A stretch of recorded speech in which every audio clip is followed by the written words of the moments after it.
Hello, everybody. Happy June 15th, 2020. My name is Christopher Saunders, and this is the Connecticut Sports Talent Show, where we talk all things talents in Connecticut. And on today's show, we have a player from St. Joe's who was the center, had a great career with them, full 4 years. His name, Nick DiIorio. Nick, it's a pleasure to be able to have you. Thank you for having me. You know, Nick, I think first off, before we talk about your time with St. Joe's, just tell me about kind of your football journey and what got you to play for the Big Uglies, which is the offensive line. Yeah, so growing up, I played linebacker in youth, and then in 7th grade, I tore my ACL as a 7th grader, and I kind of got put some weight on, and then I moved to offensive line in 8th grade, 7th grade, and ever since then, went to high school and played O-line all 4 years. Did you ever have any problems with your ACL even playing offensive line? So yes and no. So I would have to wear a knee brace. Okay. And obviously I'm not gonna have, sometimes some days are better than others. It's gonna hurt one day, and the other day it's not gonna be that bad. So I actually tore my PCL, ACL, meniscus, and calf muscle all at the same. Yeah. So. Yeah. And, so yeah, that's why I wore that knee brace. If you picture me, I got a knee brace on, but yeah, it's worth it in the end. I feel like all offensive linemen, I watch college, I broadcast high school, I broadcast college, I watch the NFL. I feel like all offensive linemen have some sort of knee and elbow problems. Because all I see is the guards, the bands. I don't know if you're a Cowboys fan or not. I'm a Cowboys fan. Tyron Smith, who's been with the Cowboys for over 10 years, he was wearing, I think, a knee brace on his arm because he's just that jacked. I think the thing is about O-line is we literally get hit every single play, and DBs sometimes are just sitting back there doing nothing. Mm-hmm. But O-line, we're getting banging heads every single play, getting rolled up on. So, it's one of those positions that I think people don't look at. They think of the flash positions with wide receiver, running back, quarterback, but I haven't had too many offensive linemen on my show, and I'm glad I was able to get another one. I had another player from Southington, Ryan Andrews, and just like I told him, and I'll tell you, the Big Uglies don't get a lot of, and I mean that in a nice way. The Big Uglies do not get the respect that you guys deserve for the hard work and like you said, the pounding every single play. I agree, and another thing that's overlooked about O-line is how much we need to know. I feel like there's so many things that we have to adapt to every game based on what our defense is doing that a lot of other position groups don't really have to. Some wide receivers, they just got to run a route, but on an O-line, we got to adapt to the zone scheme, who's getting trapped, who's getting pulled, and stuff like that. So, and especially for you, because you're the center, you're basically the quarterback of the offensive line, and you're not just having to worry about the offensive line and communicating with them, but you're also telling your quarterback, certain, plays or who to watch, so on and so forth. So you're basically like a second head coach, except you're playing. Yeah, it's funny you say that because in our offense, I actually say set. In a lot of offenses, the quarterback says set go. In our offense, I say it. So if you watch our game film, the quarterback flashes his hand, telling me he's ready, and then I could just snap it whenever I want. So I can basically control the pace of the offense on every drive. Was there ever a time, though, that you kind of had to change, things up just because you didn't want to give it away where you would have defensive linemen or linebackers start to kind of count okay, he's going to do it every 3 seconds or 2 seconds, and then they would go? Yeah, I try and just mix up the rhythm sometimes, and then if we really had to, we could go on 2, or we could just do a silent count. Mm-hmm. But if we get to the end of the game, and it's a big game, and we're beating a team, I'll milk the clock. I'll sit there until the referee puts his hands up to hike the ball. I don't care.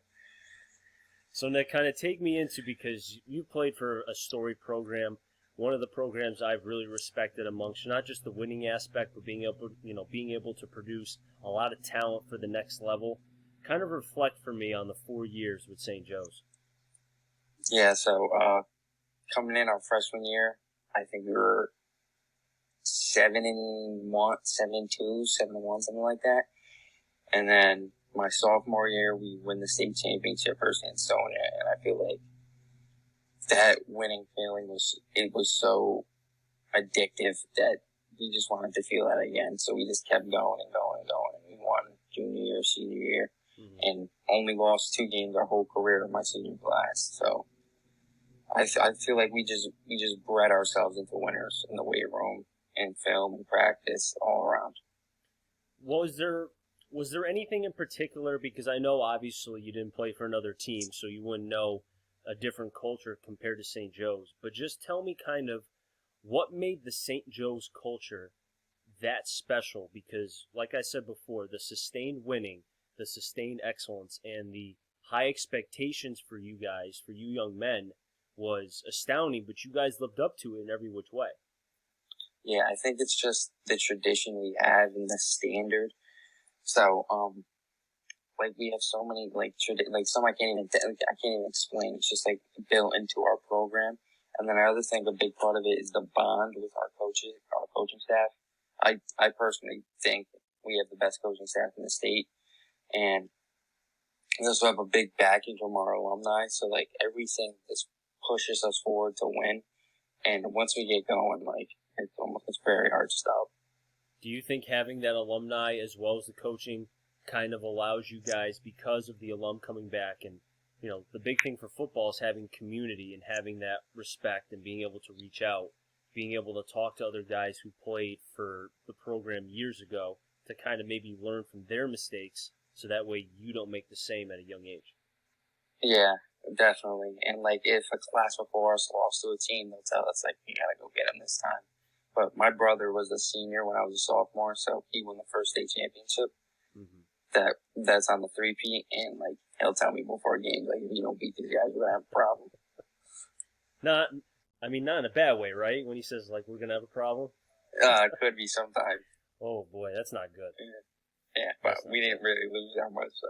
That's true. I mean, it's amazing that for such young men that you guys were and are, that you were able to stay as level-headed as you were, but be able to produce on the field consistently. And, you know, with expectation, there comes so much as far as having to produce, and you guys did that. Yeah, we just try and, like, tune everything out. Like, during the season, like, we'll see people commenting on Game Time CT and these newspaper articles, bad things about us. And I'm sure they think we don't see it, but we see it all. And sometimes we'll print them out and pass them around the locker room just to motivate us. But we just try and, like, mind our own business and just do what St. Joe's does. Wasn't there a player, and I don't remember the name of the player, and I don't remember who the writer was, but there was something where the guy tweeted about the school and a couple other things, and a player from St. Joe's, I guess, clipped it and said something along the lines of, "We just won." I mean, I think you know what I'm talking about, right? Yeah, that was me. That was you? Yeah, it was. It was this guy. I think his name was Mike Tomorrow. Okay. It was some other guy, his burner account. I don't really want to mention his name and give him attention because he just rants on there about us. But he's a good. As he said, we virtually shook hands after the state championship. So it's all in good fun. Yeah, I thought that was funny when I read that because there was a lot of attention coming your way, man. Yeah. But like and again, I mean, you know, we're gonna go now before we get into your time as far as what college you're choosing. We know that St. Joe's has now moved down to Class M.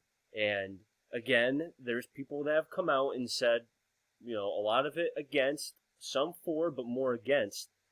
What is your, I guess, kind of give your 2 cents about St. Joe's moving to Class M, and maybe for the haters who have been saying that about St. Joe's?